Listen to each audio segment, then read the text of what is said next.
Hello viewers, welcome back to our channel test something best.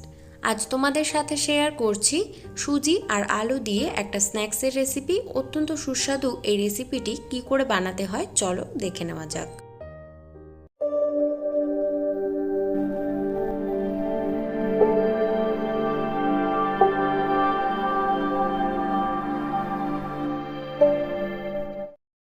একটা frying প্যানে তেল গরম করে তাতে দিয়ে দিচ্ছি কিছু পরিমাণ সর্ষে। এবারে দিয়ে দিচ্ছি আমি কিছুটা গোটা জিরে। সর্ষে আর জিরেটা ভালোভাবে একটু ভাজা হতে দেব। সুন্দর একটা গন্ধ মশলা থেকে বেরিয়ে আসলে এর মধ্যে দিয়ে দেব কুচনো পেঁয়াজ।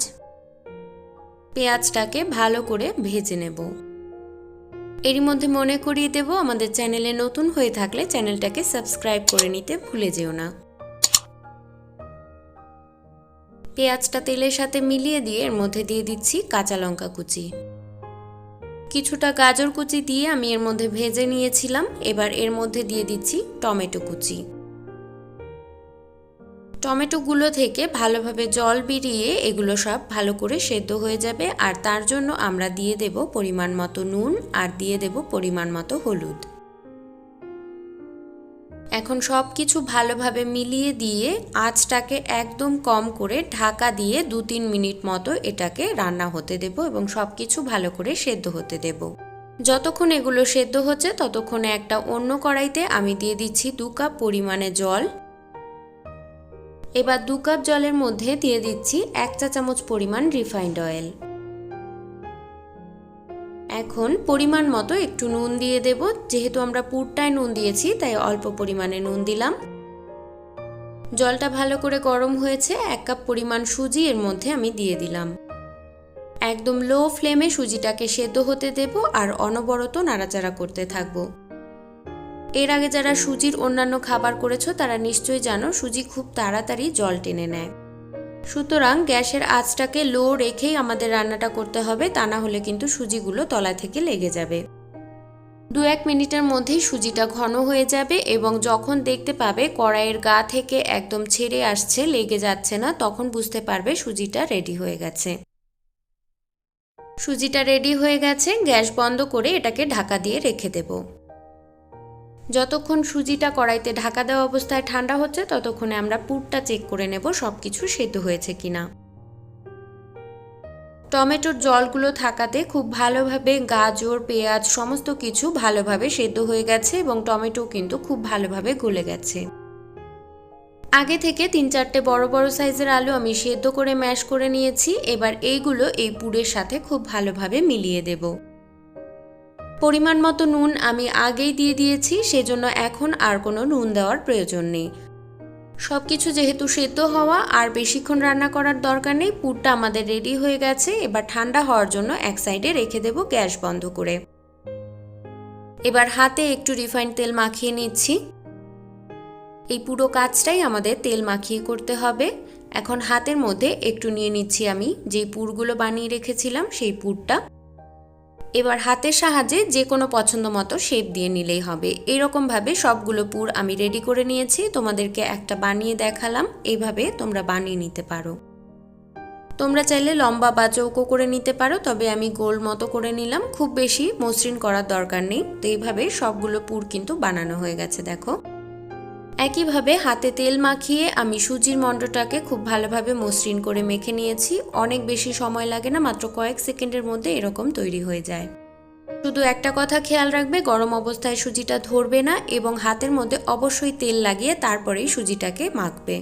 আর এই সুজিটা কিন্তু আটা ময়দার মতো মাখার কোনোই দরকার নেই। হাতের মধ্যে ভালো করে তেল মাখিয়ে জাস্ট একটু মসৃণ করে নিলে কিন্তু হয়ে যাবে। খুব বেশি খাটুনির কিন্তু কোনো প্রয়োজন নেই। এবার এইরকম একটা প্লাস্টিকের কাগজ আমি নিয়েছি, এর মধ্যে ভালো করে তেল মাখিয়ে নিয়েছি। এখন একটা সুজির মণ্ড এর মধ্যে দিয়ে প্রেসার দিয়ে দিয়ে এটাকে রুটির মতো করতে হবে। সুজির মণ্ডটাকে বেলনির মতো বেলা যাবে না, তাহলে কিন্তু প্লাস্টিকের গায়ে লেগে ধরতে পারে। রুটির মতো এটা গোল বানাতে হবে এমন কোনো মানে নেই, যে কোনো লম্বা বা চৌকো করে তোমরা বানিয়ে নিতে পারো। তো এবারে চারদিক থেকে ভালো করে এই পুরটাকে আমি আটকে দেব। সুজি রুটিটা দিয়ে এরকমভাবে পুরটা আমি চারদিক থেকে আটকে দিচ্ছি। আমি এটা চৌকো শেপের করে বানিয়ে নিচ্ছি, তোমরা চাইলে তোমাদের পছন্দ মতো যে কোনো শেপের বানিয়ে নিতে পারো। তবে চৌকো শেপটা কিন্তু দেখতে মন্দ লাগে না, ভালোই লাগে। আর এইরকমভাবে কিন্তু খুব সহজে স্ন্যাক্সটা ভাজা হয়ে যায়। এইভাবে আমি সমস্ত স্ন্যাক্সগুলো রেডি করে নেব। তোমাদের সুবিধার্থে আরেকটা আমি দেখিয়ে দিচ্ছি। বন্ধুরা, ভিডিওটা ভালো লাগলে লাইক, কমেন্ট, শেয়ার করতে ভুলে যেও না। আর চ্যানেলে নতুন হয়ে থাকলে চ্যানেলটাকে সাবস্ক্রাইব করে নিও। তো একই পদ্ধতিতে দেখো স্ন্যাক্সগুলো বানাচ্ছি। তোমরা খেয়াল রাখবে হাতে যাতে একটু তেল থাকে আর প্লাস্টিকটাতেও যাতে একটু তেল তেলে থাকে, তাহলেই কিন্তু এগুলো আর আটকে ধরবে না।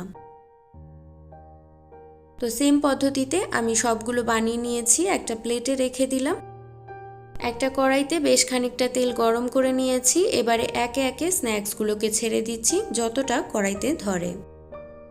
একবারে খুব বেশি পরিমাণে আমি দেব না, যাতে করে নাড়াচাড়ার একটা জায়গা থাকে, সেই রকমভাবে অল্প পরিমাণেই দেব।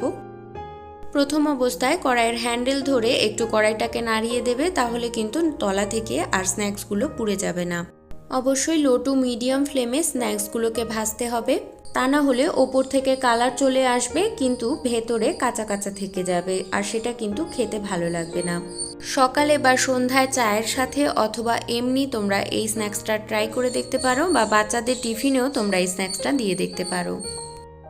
একটা কেটে তোমাদেরকে দেখাচ্ছি ভেতরটা কতটা সুন্দর হয়েছে।